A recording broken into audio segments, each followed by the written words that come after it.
Hi, my name's Cullen. I'm the second and third grade teacher here at St. Thomas. This is my second year teaching here, and it's also my second year being able to have both of these grades. I'm really excited to have a mix of some of my old students along with some new students, and I'm really excited to see how they're growing throughout this year. First, we're going to go through some of the safety precautions that we're taking. Students all have desks that are very evenly spread apart. We're going to have to do what we call restaurant style wearing masks. So any transition times, any times that we're not in our classroom, students are going to be required to wear a mask. But if they're physically sitting in their seats, just like a restaurant, they get to take it off. But making sure that every time we're up out of the room, we have to make sure that they're on. In the hallway, I have little green dots along the wall, along with where students should be standing in each spot. Students are very aware of where they're supposed to be in line, where they're supposed to stop, and just making sure that we follow those 6 feet rules. When it comes to some curriculum, for phonics, we are using the Abeka Phonics program. In second grade, we get to still do special sounds. For the first half of the year, we're going to go through all the special sounds from last year and reviewing them. And then by the end of the year, we're going to start getting into some grammar. But in third grade, we are done with special sounds this year. We are getting all into grammar. It'll be really fun. First, we're starting off with different punctuation marks and proofreaders marks, and then all the different parts of speech using quotations, and then later getting into different text features and different types of text. And so we switch over to the grammar book this year. When it comes to spelling, each class has its own spelling book as well. It corresponds with what we're doing during the week. So it's really cool to have that reinforcement. Spelling Let's Go Home on Monday, and then test will be Friday. Lastly, we get to do cursive this year. New students and second graders are going to be doing book 1, and it goes through each specific letter, and then practicing them. And then anyone who is returning for third grade is going to start with book 2, being able to review each letter. And by the end of the year, we were going to be really trying to be consistent with writing cursive. Then, when we have reading, we have 3 different reading curriculums that are a little bit different. The first one that we have is our junior great books program. We do it as a whole class, and this is where we have a lot of Socratic seminars. It's an awesome part of our classical teaching because we're required to ask questions, try to answer questions, answer each other's questions, and trying to problem solve and communicate with other people. We get to call each other by our last names, we get really excited and hold these awesome discussions based on different stories that we read. We also have different books for the different grade levels. The first book that we're going to read this fall for third grade is going to be Bear Paddington. You might have homework of reading the story on your own at home. But for second grade, we are first going to start with animal folk tales. Each one has a workbook that goes with it. We do them in class, and there's a lot of cool projects that go along with it. Our last reading curriculum is brand new. It's called Theology of the Body. It's going to be integrated with our religion curriculum. And it's going to include 2 read-alouds for this age group. And it's awesome because it matches up with different parts of the liturgical year. The first book that we're going to read is A Quilt Maker's Gift, and we're going to read it during Advent time, all about the gift of giving and respecting other people and just a preparation for helping others. And then our other one is St. George and the Dragon. We're going to do this in the spring near St. George's feast day. And both of these books we're trying to just promote how we can be kind to each other, how can we promote the dignity of other people. And Theology of the Bodies have been a really cool resource to have for us this year. But we're going to show us around parts of the room and some of the other subjects that we're going to do. So with our writing program, I absolutely love it. It's called the IEW, it's Institute for the Excellence in Writing. Every single week, it's based off of a poem. And so this week's poem was For the Want of a Nail. Your student's going to come home with this every week with a new poem, and they also marked it up. So you can ask your student what happened today, and you can ask what each of these marks mean. We underline the verbs, we circle the nouns. Usually we box different adjectives and adverbs. This poem didn't have any specifically. We really go through all those features and getting that integration with having parts of speech and writing as well as phonics and grammar. We get to do this every single week, and then on Fridays we all present it as a class. We also have a thing, it's called Sound City. I'm going to put you this way. And I love this resource because it goes through all of the different sounds. We have A, E, I, O, and U Street, and it's all the different letters that make each of those words. We have digraph delivery trucks for some of those sounds that are combined together, and we even just got a county jail for words that don't follow the rules.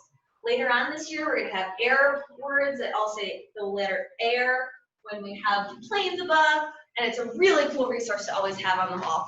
And at the end of the year, we have a big binder of all of the work that they did, and they get to have their own portfolio to be proud of.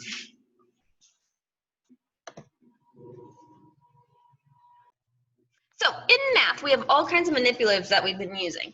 The really cool ones, though, for second grade, we're going to have to make sure that we can add and subtract within 20.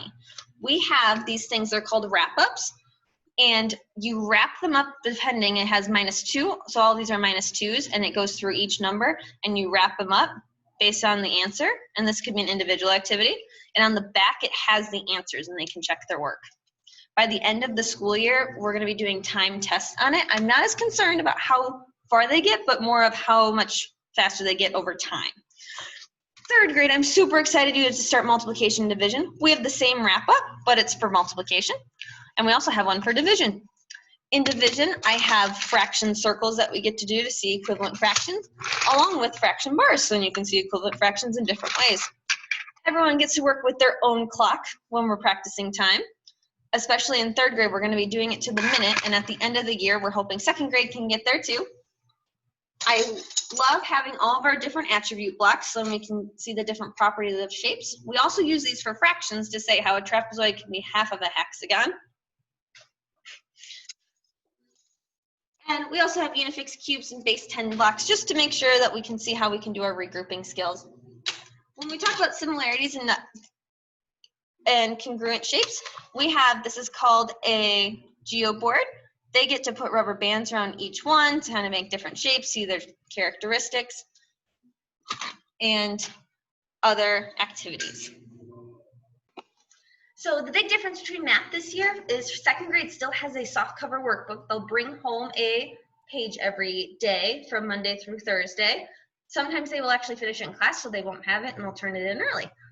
Third grade has a hardcover math book now, so they have a designated math notebook to take care of and turn in that work every day. So that's just a little bit of a difference between the two this year. Third grade gets to switch to a hardcover book, which is very exciting. Now we have moved on to science, and in our science curriculum, we are using the third grade FOSS science. We are going to make sure that we cover each one of the modules. There's 3 modules. We have one for water and climate, one for physical science, and one for life science. Right now we're doing water and climate, so we're about to talk about different seasons. Right now we did water and the water cycle, and next we're going to do seasons. Then in the winter we're going to be doing physical science, and then in the spring we're going to be doing life science and doing about different animals and their habitats.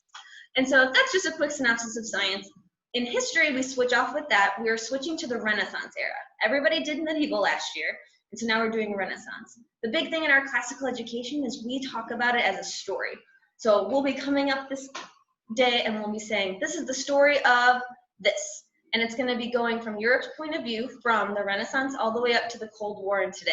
So it'll be really cool to be able to see even some modern history. And we're almost all set. So before I let you go, I just had a couple more things to talk about. We have the Spirit of Truth for religion. Second grade, we get to do First Communion and First Reconciliation. First Reconciliation will take place in February, and First Communion will be taking place later in the spring near Mother's Day. We usually have a retreat the day of First Reconciliation, and we usually have a retreat the week before First Communion. And those dates are to be determined. Let me know or email me if you have any questions about that at all, because it's a really exciting time. We have a lot of preparation for it. It's one of my favorite things to teach. For third grade, we get to keep going, and we're going to do the third grade one. Last year, we did a lot of just those 2 sacraments. This one goes through all the other sacraments and also the hierarchy of the church. They get to see what a priest does versus what the Pope does, and bishops and cardinals. And so that's also a really fun part to research the liturgical year. Then, for our homework policy, we always have to make sure that we're reading. So every night, students are going to be coming home and it's going to be reading 20 minutes. It can be any choice book they want. If it's an assigned reading assignment, you're more than welcome to use that assigned reading as your homework. And for third grade, you will most likely have a math page Monday through Thursday as well. Second grade, it may or may not be happening Monday through Thursday. Sometimes you'll finish it a little bit early. And one more really important thing is talking about planners. In second and third grade, my main goal is to have some organizational tools. I'm gonna go grab it really quick and I'll be right back. All right, I have mine. We have a class copying at the beginning of every school day, or after lunch every single day. We have a example planner, and I post it on the board and everyone has to copy it. In third grade, we are transitioning to writing everything on our planner, and I do a planner check every single day to make sure that it's all written down. In second grade, this is the first time you have one. So I print out a slip with everything you need to know for the week, and they just have to find the date and paste it in. Over time, we're gonna slowly start trying to do it more independently. But first we start trying to find how we use it, and then signing it or labeling the different things for it, and then slowly transitioning to making sure that they can get it independently. So just that scaffolding process. I really, really encourage you to sign their planner every single night. It also kind of shows the students of saying, oh, if mom and dad have to sign it every night, it must be really important to keep it really safe and keep track of it too. And my last thing that I wanted to talk about was some of our behavior systems that we have in here. We have what's called the Angel House points. Each student is assigned to an Angel House, and you can get points for whether or not you're following the virtues of this quarter. Right now it's patience, and so students earn points for their house if they're practicing patience for that time. You can also lose points for your house if you're not practicing patience for that time. We also have what we call a token economy. So students have, every time they turn in their homework, they get a token, and we have different prizes for different amounts of tokens that you can win. You can also do it for following those different virtues as well. So again, I am so excited for this school year. If you have any questions, feel free to contact me at any time. I'm available on email and on a phone call. We are more than welcome to meet with me. I'm really excited to keep spending time with your student, and I feel like I've already had so much fun already. I'm excited to see you soon. All right, bye everyone. Thanks for tuning in.